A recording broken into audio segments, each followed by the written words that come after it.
Raised beds are a wonderful way to create an impressive garden feature, taking your growing space upwards to add height, impact and extra interest.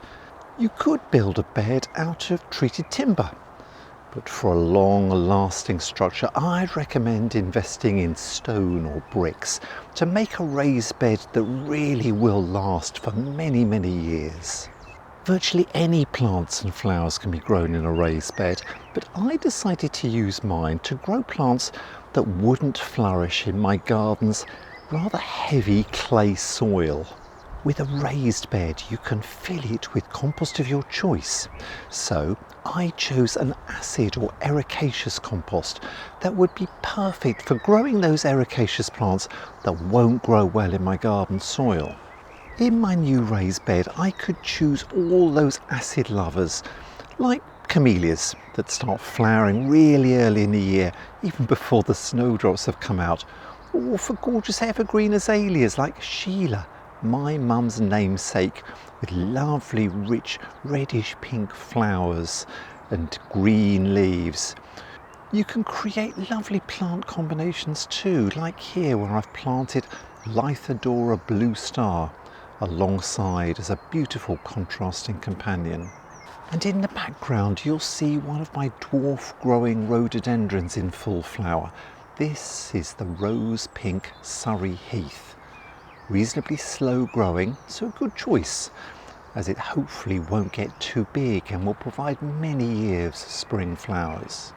Then there's my favourite rhododendron, the compact, pure white rhododendron yakushimanum. This is a lovely species and you can enjoy my profile on this hardy evergreen shrub towards the end of this video, along with a profile of the mountain laurel or Kalmia latifolia that I've planted at the back of my raised bed to extend the flowering season from spring into early summer. But I've squeezed in a few other plants over the years, like skimmias that bring in the bees, layered on clematis and added a hydrangea to provide summer and autumn interest. Of course you can build raised beds for a host of reasons, such as I've done using a wooden block building system to make a raised vegetable bed, filling it with crops and salads. Not only can a raised bed make gardening easier by reducing the need to bend over, also providing a ledge to sit on and rest, but you can fill it with purpose-made compost to provide perfect, free-draining soil conditions. And this bed warms up more quickly in the spring to promote earlier growth too. But this is a topic for a future video, so let me know in the comments below if you'd like me to produce a video about a raised vegetable bed. For now, it's back to my brick-built raised bed. I built this close to my house, just outside the patio doors leading into my garden, and with a clear view from a large window. This allowed me to plant up the raised bed specifically with flowering shrubs that I could enjoy while looking out onto the garden while I was stuck indoors during those early months of the year when the weather really isn't ideal, when you're spending more time indoors just looking out, waiting for the seasons to change and for the weather to improve. So during those early months of the year, it's these early flowering ericaceous shrubs like camellias that are at their very best. So, as these like to grow in an acid soil, I chose to fill the bed with an ericaceous compost and chose companion shrubs that would equally relish these compost conditions. This raised bed was one of the first features I built and planted when I moved into this house, and it's been a glorious addition to my garden. Some plants have taken pride of place since day one. Others got too big and had to be removed. Others deteriorated and died. And it's now ready for a new chapter, for a few changes to rejuvenate the display. And that's what I'll be describing in this video. Today, I'm going to show you how I'm rejuvenating part of my ericaceous acid raised bed border. Now, much as we might like it, gardens don't stand still. Plants grow, sometimes they get too big, sometimes they die, they need to be removed. areas of the garden need to be rejuvenated, and this ericaceous raised bed was one of the first features I developed when I moved into my garden here. I built these brick raised beds, my first effort at brickwork. I'm quite pleased they're still here 40 years on. Filled the beds themselves with an acid or an ericaceous compost, which meant that I could grow acid loving plants. And this is an area just outside my patio doors. I get a view of this throughout the winter. So I want these beds to look good when I'm stuck indoors through those winter and early spring months. And I want to see some colour developing. So in here, I've got camellias, like the lovely Garden Glory, which is one of the first camellias in my garden to bloom, round about February into March, soon followed by a lovely compact camellia called Contribution. And this stays compact. It's been in here now for probably about 20-25 years.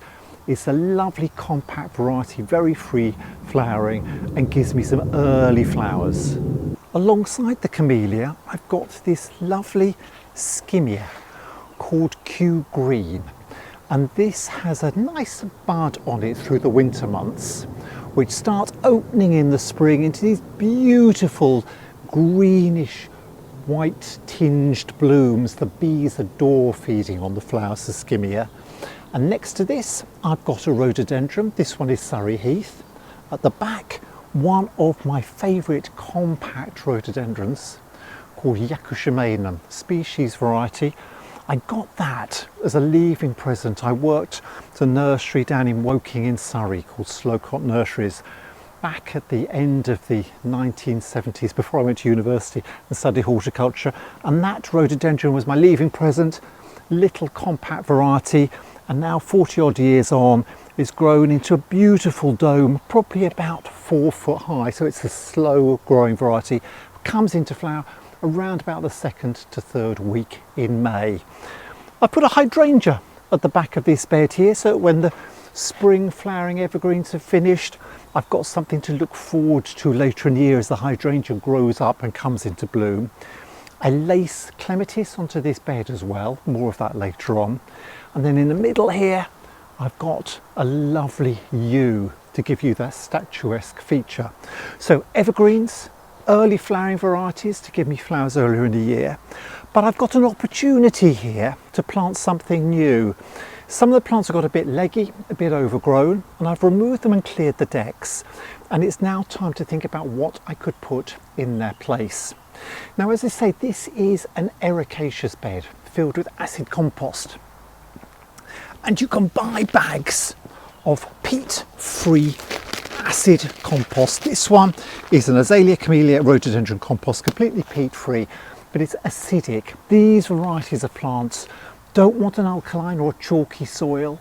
They need that acid to encourage good, strong growth. You know, with things like camellias, if the conditions get too alkaline for them, these beautiful glossy green leaves turn very pale and sickly looking, an indication that there's too much lime in the soil and you need more acid.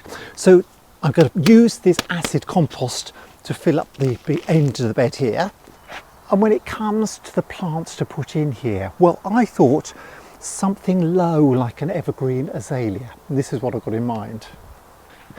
Here you go. This is a lovely compact evergreen azalea. It won't grow too tall. It should stay quite dwarf. And it's a white flowered variety. It's in a range called Hortinno Garden. And it's one of their white flowered varieties. I think this, planted towards the front so that it will grow up and fill this space on the corner, will look absolutely ideal.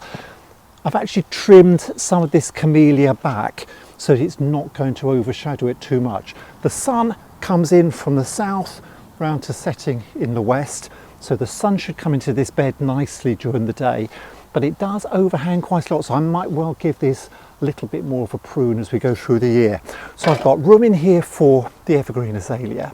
Then I wanted something else. I do like evergreens in this bed, and this is something I've had in one of my winter patio pot arrangements for a couple of years.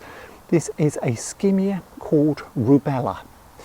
and it's now getting a little bit too big for this pot. It's got a heuchera and a panettia in this pot arrangement as well. Great for winter interest, but I think now it's time to move this into the raised bed. As you can see here, this Skimmia again is a male form.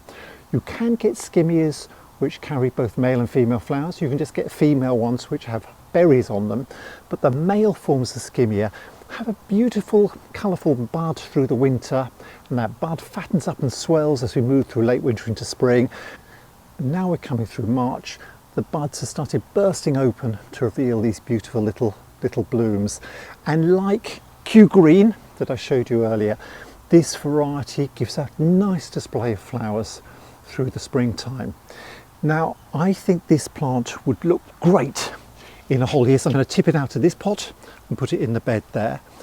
And the other thing I want to do is to layer on some extra colour through the summer, and I love using Clematis to do that. You can plant Clematis in amongst other plants so that they can scramble up naturally and clamber over and layer on the extra overcoat of summer colour. And this is the variety I have in mind to do that. Bred by Raymond Everson. This is a variety called Sarah Elizabeth. I've got these lovely new shoots coming up right down the bottom. Good growth coming up on the canes here. Plenty of growth in this pot. I think it's worth buying Clematis which are in a decent sized pot rather than these tiny little 1-year-old ones.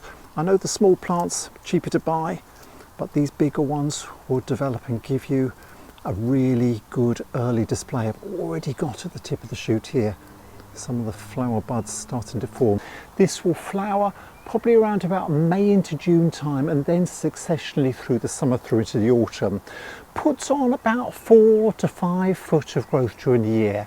But if I plant it at the back here in the border itself, I can just let the shoots clamber up and scramble over the Skimmia and the Azalea and up into the Camellia and Rhododendron and layer on that extra overcoat of colour. So that's what I'm going to do. My next job is just to get the soil prepared, dig in some of the ericaceous compost and start planting. Thanks for watching. Please do give this video a thumbs up and subscribe to my channel at Adam's Gardening Guides. Thank you.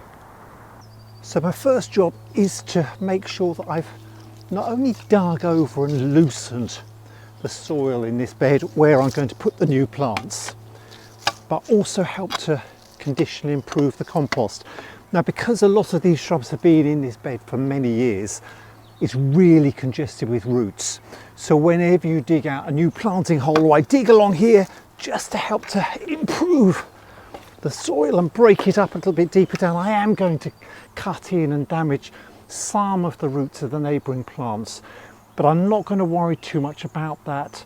If you do cut some off, you will get some new growth. And overall, I'm going to spread a new layer of ericaceous compost over the whole bed, and also water and feed it through the spring and into summer, so that if there is any damage, you'll be encouraging new growth to develop. So dig over to break up the soil deep down so I can take out some planting pockets, and then get your bags of peat-free ericaceous compost, acid compost, and dig this in. Now it may be that you've made a raised bed without acid loving plants, you put other things in it, fine, you could just use an ordinary compost in there. But in this bed, because these are all acid lovers, that family of ericaceous plants like the azaleas and the rhododendrons and the camellias, the pieris, heathers and so on, then this lovely peat-free compost will be ideal.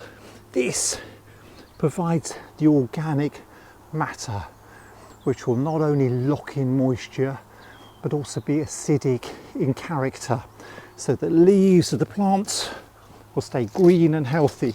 And just dig this, fork this in, break this in, so that you've created a really good bed for planting the new things in. So leave this to me, I'll just get on with the digging. Just work your way right the way down from one end of the bed to the other, digging the compost in, getting the level about right, and then once that's done, we'll be ready for planting. Now it's always worth planning how you're going to plant a bed, which things are going to go in first, which things second and third. And here, because I've got the Azalea on the left, I've got a couple of Skimmias that have been in pots, which are now going to take up residence in the bed, and I'm going to put the Clematis at the back. I'm going to put the Clematis in first so that I won't damage it when I put the Skimmia in front. So this is going to need a little bit of a planting pocket further back. Now it's got some canes in here already. I'm going to leave the canes there to provide some support to the new growth. And with Clematis, you can always plant them just slightly deeper than they were in their original pot. Quite often when it comes to planting, you'll plant so that the level of the compost is level with the soil surface. But with Clematis, you can plant them a little bit deeper. That also helps to avoid a problem called Clematis wilt, where the tops of the Clematis plants can die down in summer. And if you plant them a little bit deeper, that can sometimes encourage new suckering shoots from lower down. So planting Clematis a little bit deeper than they were in their original pot is often recommended. So I'm just going to tip it out of its pot to start with to see what the root ball is like. Loosen the pot all around. It's been well watered, so it's lovely and moist. And just ease that pot off. I can actually see roots growing through the, I don't know if you can see, through the holes at the bottom of the pot here.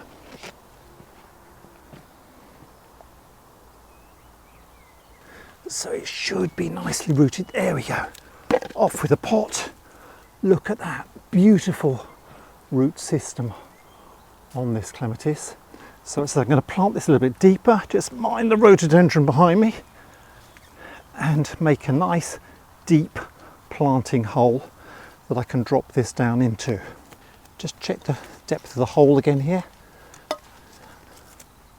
Just drop the plant down and see if it's deep enough or not. I think I'm going to go about an inch deeper than that. So whip that out for a second.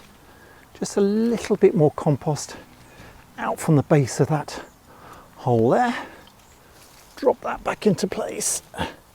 There we go. So now when I fill in with compost around the Clematis root ball, firm it down with your fingertips.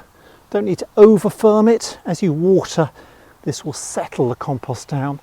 But here now, once that is leveled up, just the base of those shoots is a tiny bit covered. The root ball is a little bit deeper than it was in the original pot. So now that will grow on. These shoots will grow up through the year, scramble up into the neighbouring plants, and layer on it's a lovely extra colour. Now dig out the hole for the Skimmia to go into. As I say, this is the first one of two. So I need quite a nice deep hole here. Actually, I'm going to use the bigger spade here, because I want to go a little bit deeper than it was. As I say, you can always come back and take out a slightly deeper hole if you need. I'm going to put this right in the corner of the bed itself so that it will grow up behind the rhododendron. And this is one of the Skimmias that was grown in a winter pot. I'm going to work out which way round to put this. I think I'm going to go that way round in here. Just make sure that actually I think that level's just about right in there. Leave that one in the corner there. And again, fill in around the root ball with compost. Firm it down with your fingertips. And this will get settled a bit more as we water the bed in.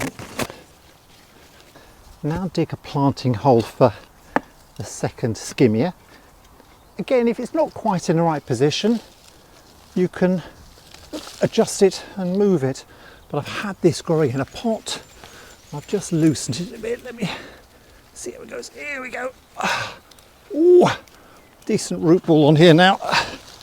Settle him down into the hole. Check what height it's at. As I say, compost level from the old pot, about level with the new site here. And I'll adjust the position in a minute. Just want to roughly get this into place for now. check the levels and the positions that we've got, and then I'm going to check how the azalea fits in before I settle on its final position. The next planting hole, this time for the azalea. Now, something you can often do if you've got something in a pot, use the pot as a template to see how deep you need to go before you put the plant in. You can just rest it down and just get a rough idea of what height you want, but often I will just remove the pot completely, just gently slip the pot off the root ball, and look at that lovely root ball on this azalea. Good healthy plant, lots of new shoots coming at the bottom. Rest that one down there for a minute, and now you can use the pot as a template. Put that into the bed. It's looking a bit proud at the moment, so I'm going to take out a bit more compost all the way around here, level over the base of the hole itself. Just try that and let's have another look there. Right, put that in. That's looking about right. The rim of the pot's high, but where the root ball was a little bit lower, I think that is just about right. Sometimes you could just push the compost around the pot as a mould and put the main plant in. I'm just going to stand that down here, get the azalea up. There's the root ball, drop that in here, and there we have it. Now just stand back, look at the position, turn the plant around. Sometimes plants have a nice front face and a back face, a little bit taller at the back, a little bit shorter at the front. So take your time, move it around, play around, put it in position, stand back, take another fresh look. If you're not absolutely sure that it's in the right place, take it out, change the planting hole, move things around, and not until you're really happy with the position, firm the compost down and give it its final water. So let's step back and take a look.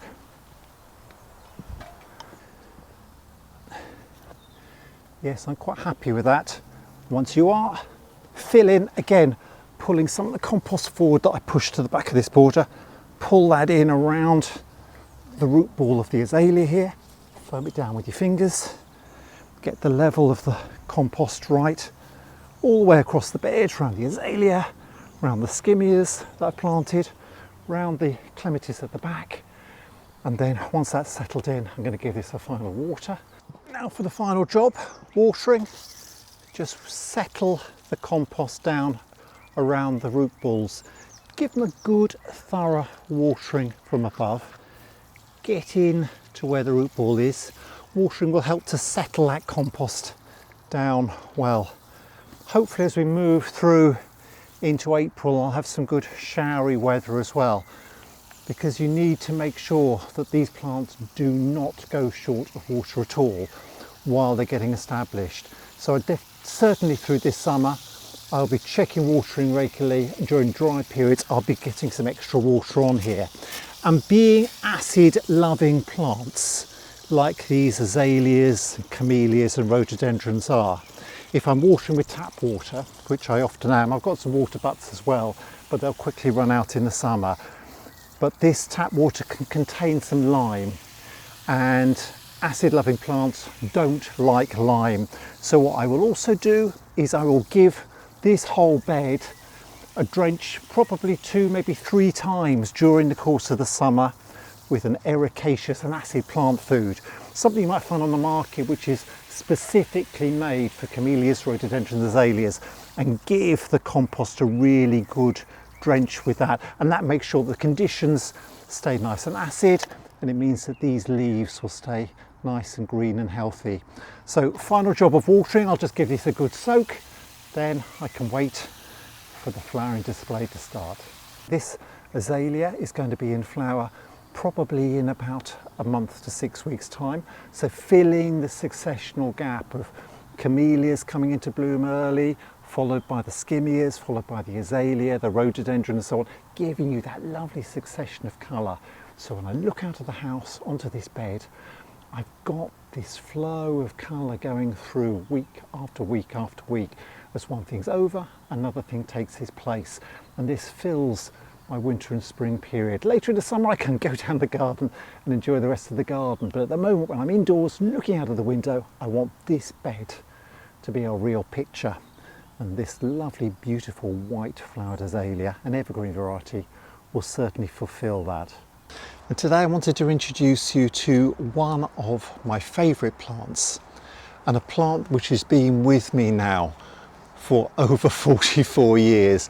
This dwarf variety of rhododendron. Now, when I first got it, it was just in a small pot, and I was first given it in 1979. I worked on a tree and shrub nursery just outside Woking in Surrey, and the rhododendron foreman Paul gave me a little plant of rhododendron yakushimanum as my leaving present, and it stayed with me and moved house with me over the last 44 years. Now, and for the last 20 or so years, it's had permanent position here in my raised bed. The raised bed is a few foot tall, and so the plant is in that. But actually, even after 44 years, this plant is probably only about 4 foot in height. So it's dwarf, it's compact, and it stays small, and it flowers reliably every year around about the middle to the end of May, with these beautiful flowers. Now, rhododendron yakushimanum is an evergreen, dwarf growing rhododendron. I started off when I first had it growing it in pots, and being an acid loving rhododendron, I grew it in an acid compost, an ericaceous compost, one which had the acidity in it which rhododendrons, camellias and azaleas love.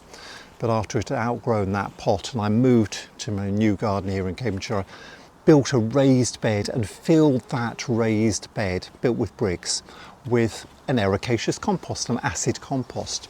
So the soil conditions for it are acid. And that's exactly what rhododendrons like this love. Now, as we move through the month of May, you'll see the buds at the tips of the shoots gradually swelling, and they burst open to reveal these beautiful little pink buds, and the pink bud opens up into these pure white flowers which last for several weeks and put on an absolutely stunning show to bridge that gap between late spring and early summer.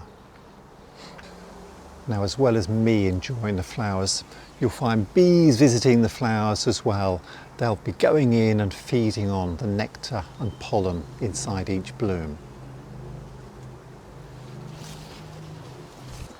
Now, another thing to remember is feeding.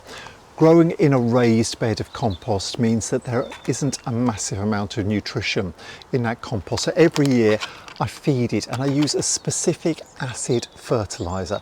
There's different ones on the market. This one is called sequestered iron plant tonic, great for rhododendrons and for camellias and azaleas.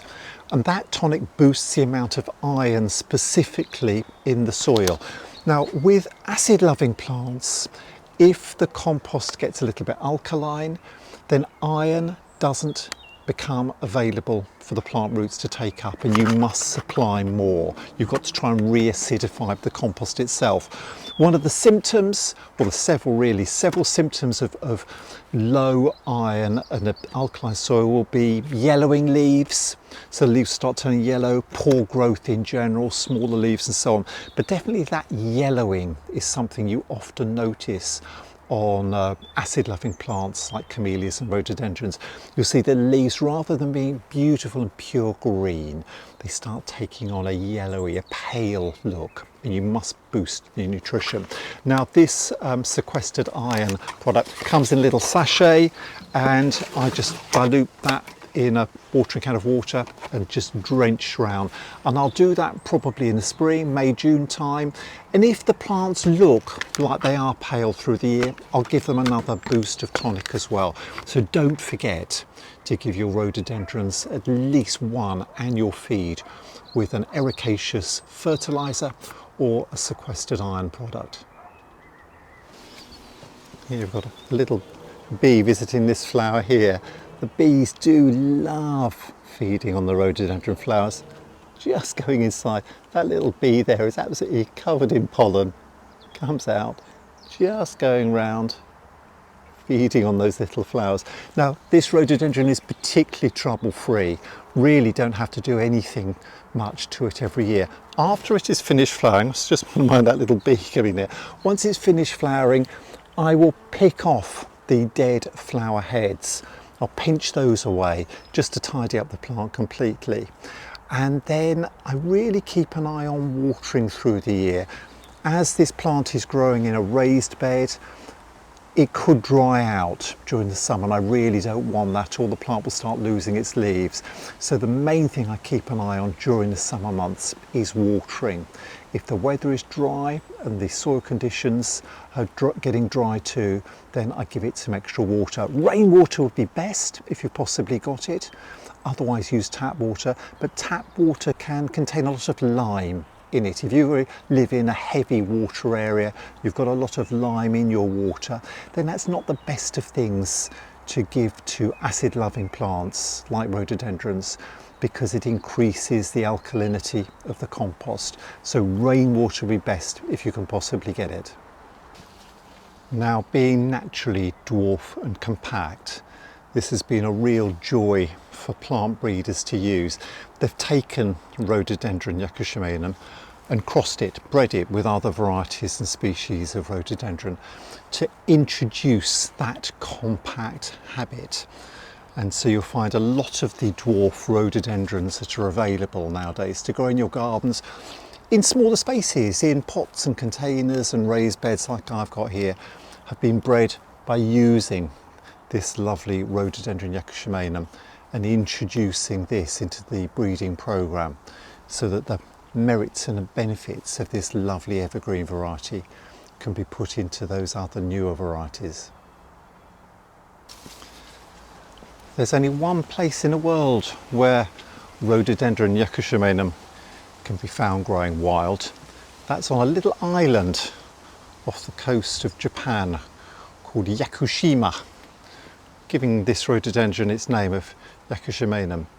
And on that island of Yakushima, it grows high up in the mountains, very windswept areas with very heavy rainfall as well, so wet and windswept on that little island. And this beautiful dwarf rhododendron was found naturally growing there and was introduced back into this country in the mid-1930s. I'm so pleased that it was discovered. When you're looking for plants to fill your borders and beds around the garden, it's great to find a plant which has got a presence all year round.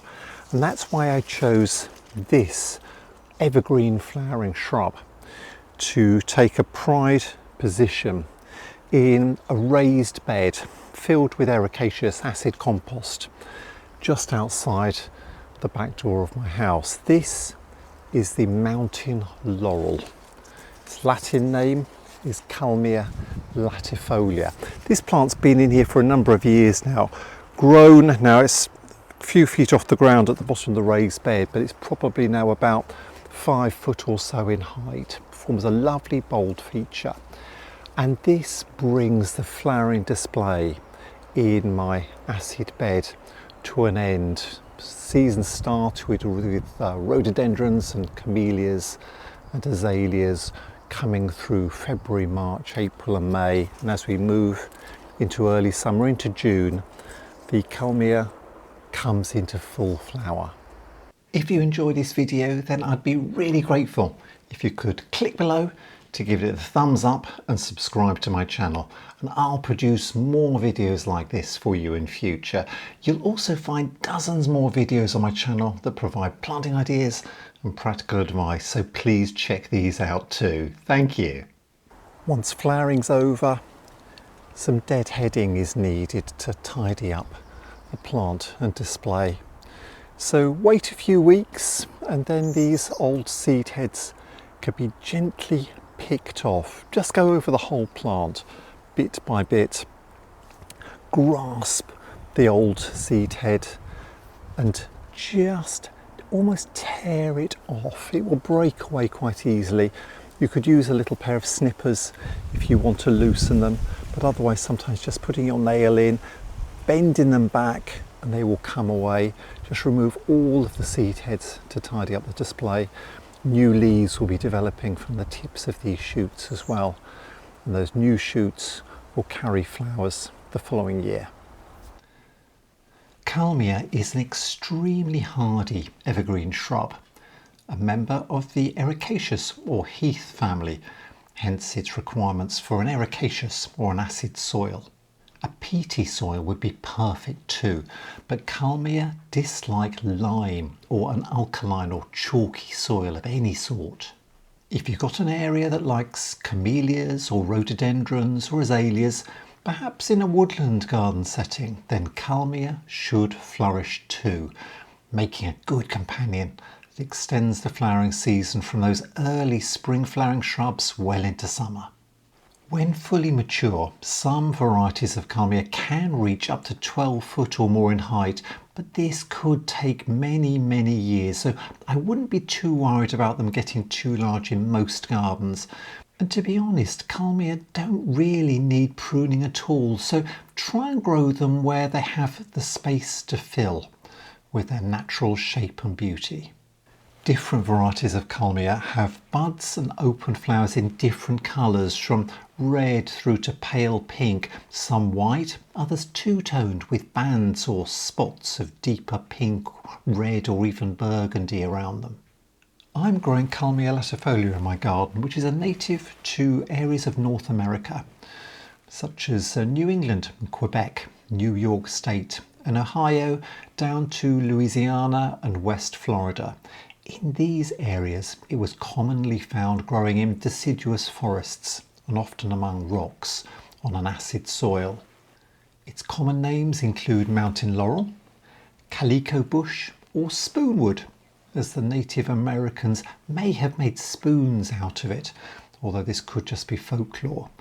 Kalmia is also the state flower of Connecticut and Pennsylvania. There are about 10 species of Kalmia, and another one you might find available is called Kalmia angustifolia, which can be found in areas of eastern Canada, including Labrador, Manitoba and Newfoundland, but also in mountainous areas of Virginia and Georgia. Again, it likes an acid and sometimes boggy soil. Its common names include sheep laurel, lambkill, or even sheep poison, names that allude to the fact that Kalmia foliage and stems can be poisonous if eaten, even by humans. So Kalmia should never be grown near areas of grazing livestock. There are a number of named varieties of Kalmia you could consider too. Much breeding work was carried out by Richard Janes from Connecticut Experimental Station in the 1960s and 70s. Kalmias are hard to propagate from cuttings, so you could try layering low-growing shoots down to the ground, but the plant breeding pioneers innovated a technique called micropropagation to raise thousands of identical plants using tissue culture in the laboratory. Freckles was one of his first, with deep pink buds opening into pale pink flowers ringed with deep red burgundy spots in a ring just inside the edge of the petals. Freckles is a vigorous shrub and has been awarded the Award of Garden Merit. Olympic Fire can grow quite tall after a few years if it really likes the position it's growing in, relishing a sunny site where the soil remains moist. Its deep reddish pink buds burst open into attractive pink flowers, impressive enough again to gain Olympic Fire and Award of Garden Merit from the Royal Horticultural Society, just like Freckles. Snowdrift stays to a manageable size for most gardens, only reaching about 5 foot in height and forming its small pristine white flowers through June and into July. Minuet is a very dwarf variety, only reaching about 1 foot or 2 in height. Its clusters of cupped flowers are white with a bold band around the inside. Carousel has a similar red band but grows much larger, possibly over time up to about 8 foot tall. Ostoba Red stays quite short, reaching about 4 foot when established, with deep red buds opening into pale pink flowers with a lovely deep pink band around the very centre of the flower. The flowers are almost octagonal in shape too. And lastly, I did mention Kalmia angustifolia earlier, and this is Kalmia angustifolia rubra, another low-growing variety which only reaches a couple of feet in height, but it can spread more widely. Its broad habit of deep green leafy stems can grow into quite a thicket. It carries its rosy red flowers over a really long period through May and June. And again, the experts at the RHS were so impressed, they've given this variety an award of garden merit too. There are other varieties listed in the catalogues you might find available, like the speckled red ginkgona, the pure white elf, pretty pink Kalmia latifolia little Linda, or kaleidoscope with lightly scented burgundy coloured blooms. So if Kalmia take your fancy, start doing some internet research to find out which varieties are available where you live.